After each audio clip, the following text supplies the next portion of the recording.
장거리 같은 거나 네. 아니면 댄싱 할 때 네. 그러니까는 특히 장거리 같은 경우는 댄싱의 중요성이 굉장히 커요. 네. 왜냐하면 이제 다양한 페달링 패턴을 통해서 근전한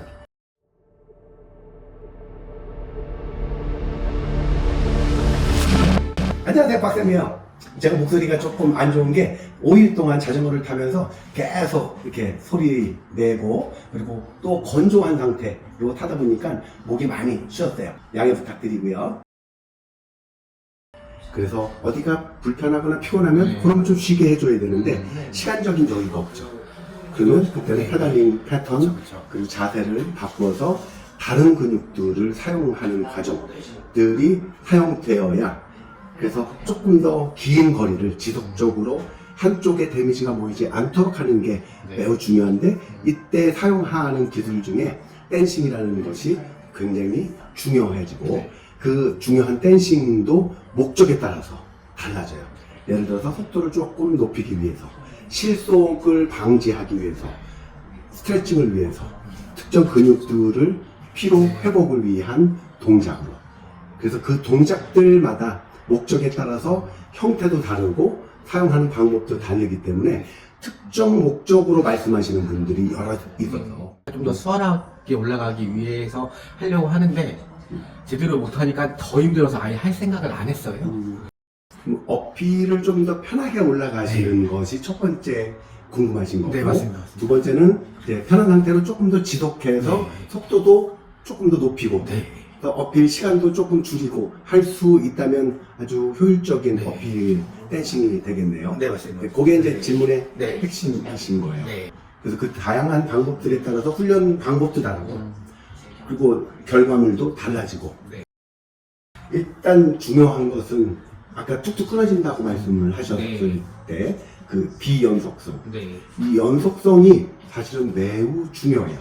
비연속성과 연속성의 차이는 한 번에 힘을 몰아쓸 수 있을 땐 그러니까 골프 스윙 같은 거, 야구 배팅 같은 거 이런 케이스고요. 근데 저희 같은 경우는 지속적으로 힘을 사용을 하는 것과 그 사용하기 위해서 만들어낸 그 힘을 계속 재활용하셔야 돼요. 이 부분들을 제대로 활용할 수 있다가 자전거 페달링의 장점인데 안타깝게도 댄싱을 하실 때는 그러한 연속성이 무너지는 케이스가 가장 많아요. 특히 연속성이 무너졌다라고 하는 것은 체중이 한쪽으로 몰렸다 인데 보통 그 상황은 어필 같은 경우는 갑자기 경사가 변화할 때 그리고 시팅으로 버티기 힘들 때잖아요. 다시 말해서 다리에 상당히 데미지가 있을 때나 에너지가 고갈됐을 때인데 특히 무릎 주변에 있는 근육들의 체중을 싣다 보니까 그 근육들이 아주 쉽게 손상될 수 있어요. 무릎 통증의 원인이 될 수도 있고요. 유산소 대업으로 쭉 올라가시다가 갑자기 댄싱이라는 전력 질주를 3초, 5초 하신 거예요.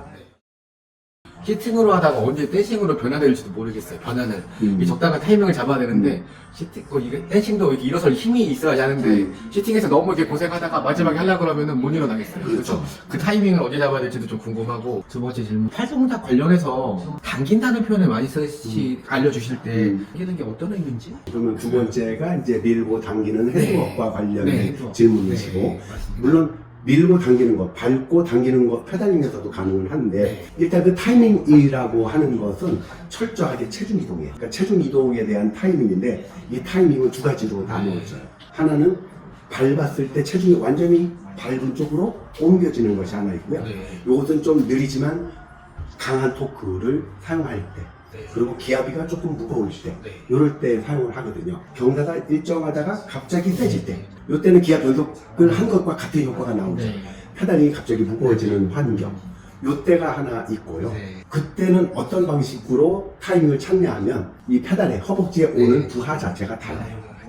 훨씬 기압 변속한 것처럼 빡빡해지는 그 순간이죠. 그럼 페달을 밟았을 때 페달이 잘 안 밟아져요. 이때 힘을 확 주면 그때 무릎이 손상되는 상황이 만들어질 수 있어요. 대신에 빡빡해진 상황을 계단이라고 생각하시면 발을 계단 위에 얹혀놓고 그 계단 위로 상체가 싹 들려 올라가는 느낌이라고 보시면 돼요. 그러면 상체가 고정되어 있다면 계단을 올라가고 상체가 가만히 있고 계단을 밟고 싹 올라가는 느낌이라면 엉덩이만 안장해서 싹 들리지 않을까요? 네. 요 반작용을 이용을 하셔야 돼요. 페달의 압력이 세지는 그 작용과 그로 인한 반작용으로 엉덩이가 들려야 되는데 네. 잡고 페달을 밟고 일어나셔야 돼요. 두 번째는 핸들을 짚고 일어나라고 네. 해요. 요 두 가지 때문에 타이밍을 잃어버리는 거예요. 그 타이밍은 순간적으로 발생을 하는 네. 힘을 활용을 하셔야 돼서 네. 그럼 가다가 경사가 세졌을 때 이때 자연스럽게 엉덩이가 들어 올라가는 요 타이밍을 찾는 게 하나 있어요. 밟는 거보다는 엉덩이로 일어나는 말씀이시죠? 일어나지는 않아요. 그러니까 이렇게 엉덩이를 들라는 말씀. 엉덩이를 든다 표현이 조금 더 맞고요. 그렇죠. 실질적으로는 엉덩이 들지 않고요. 네. 엉덩이가 들려요. 아, 네. 근데 갑자기 경사가 세졌거나 네. 기아 변속을 하면 페달이 쑥 안 내려가죠. 네. 대신에 똑같은 힘을 줬을 때 페달의 반발력으로 엉덩이가 들리는 거예요. 그러니까 굳이 타이밍을 찾는다라고 하실 필요 없이 저절로 허벅지에서 느껴져요. 경사가 세지는 그 타이밍에. 평지에서 연습하려고 그러면 굉장히 어렵더라고요. 평소에 연습할 수 있는 방법? 네. 평지에서 하시려면 네. 보통 내가 댄싱을 하고 싶다라고 하시면 네. 평지를 기준으로 네. 했을 때 기아를 보통 2칸 써요. 그렇죠. 그러면은 뒤에다가 네. 사인을 주시고 네. 붙었을 수 있는 네. 하시는 동료가 있을 때 네. 추돌할 수가 있고요. 그쵸. 그래서 손으로 간단한 수신호를 주시고 뒷사람이 좀 떨어질 때까지 시간을 한 하나 둘 정도 두신 다음에 변속기를 한 칸, 두 칸 쓰시고 하나, 둘 할 때 일어나시면 돼요. 요 타이밍은 평지에서 사용을 하시면 돼요. 그럼 일반적으로 기아를 두 칸 썼다 그러면 갑자기 자전거가 오르막을 만나는 것과 같은 네. 효과가 나오죠. 이때 타이밍이 바로 네. 엉덩이가 들릴 수 있는 기아가 갑자기 무거워져서 페달을 밟지 않고 페달에 얹어 올라갈 수 있는 그 타이밍이 나오는 거예요. 여기까지는 어렵지 않죠. 네. 그래서 그 연습은 스마트 로라가 있거나 아니면 평지에서 연습을 하신다고 하시면 기아를 사용하시는 게 좋아요. 근데 이제 이때 어려운 것들 중에 하나가 기아 변속을 미리 두 칸을 해놓고 일어나셔야 돼요. 네. 일어나시고 나서 변속하시면 이때 타이밍이 잘 안 맞으면 변속기 고정하고 있는 그 행어가 부러지거나 체인이 터져나가거나 네. 아니면 내 무릎 관절, 인대, 근육이 손상되실 수도 있어요.